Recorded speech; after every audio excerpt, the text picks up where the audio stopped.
So my second story is a California government scaling back on the so-called bullet train project between San Francisco and Los Angeles. California Governor Newsom has announced that he wants to cut the taxpayer liability of what's now estimated to be a $77 billion and counting project.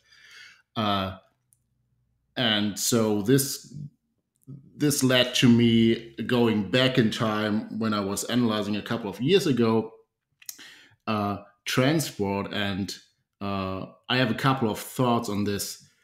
So high speed passenger trains are problematic because, in my view, they sort of give us the worst of all worlds, which then ultimately results in a high cost. So you have to build them in pretty much straight lines through the landscape. But particularly in California, there's a lot of valuable property in the way. So this raises cost for laying the tracks, and they have to be special tracks. You can't just use the old crummy Amtrak uh, tracks, or maybe I shouldn't say crummy. Probably most of them are in pretty good shape for transport of goods and passengers, but not at high speed. And so you have to, and they're pretty inconvenient because you have to have these train stations that are capable of taking in the high speed bullet trains, and you can't make too many stops on the way because then you have to slow down and accelerate and stop and accelerate again and so on, which would make this train ride not that speedy. And overall, they are still less speedy than an airliner. And it turns out that the overall cost per mile traveled are also higher than with an airliner. So you get a very costly transport system that's slower than an airliner, as inflexible as an airliner. It's not like a cab or some other transport system for passengers that can bring you from door to door. You still have to have a train station. And so overall, this doesn't seem like a good solution if you want to, replace airliners as, for example, the Green New Deal How suggests. consistent?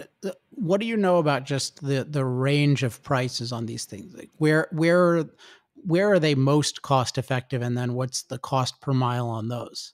So I have some overall statistic from a Cato scholar named Randall O'Toole, which I found very valuable. And he had something like multiple times, like double or more uh, cost per passenger mile traveled between an airliner and a rail line. So a passenger airliner has maybe 15 cents per mile traveled per passenger, and a high speed train usually has like 35 or more cents per mile and And passenger. what is it for an automobile?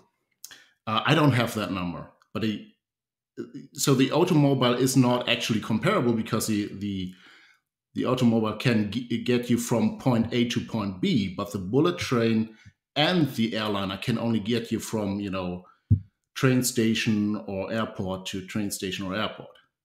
So it's like even if cars were more costly, and I don't think they are, but if even if they were more costly, you are paying more to get it to be more flexible I and mean, my higher my value. suspicion is that maybe the most efficient thing in terms of cost is buses, just because that. I mean, and I think that's part of why they're able to charge really low fares. Now, they're not a perfect solution in many, many ways, but it's interesting that there's just this Yeah. and it has a certain appeal. You just think, "Oh, yeah, I sit in this train and then I move and it's fast and it's futuristic." And look, if that can be done in a cost-effective way, I would uh, I would love to have it. But these things are just often it's just people are just conceiving of, "Oh, yeah, this seems like it would be good and it seems like it wouldn't use oil. Therefore, let's use it. Let's build it."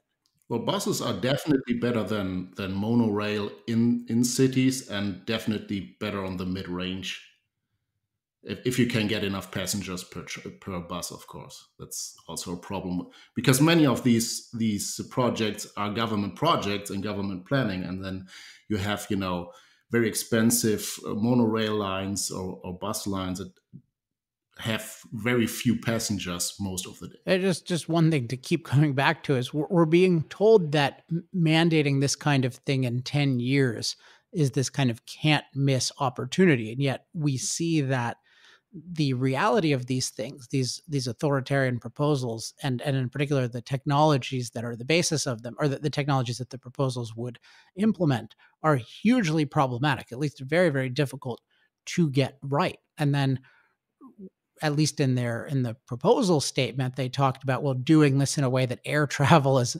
unnecessary, which gets to Don's point that I like a lot about the life-saving drug, like saying, yeah, well, we know this date, you're not going to be allowed to use this drug.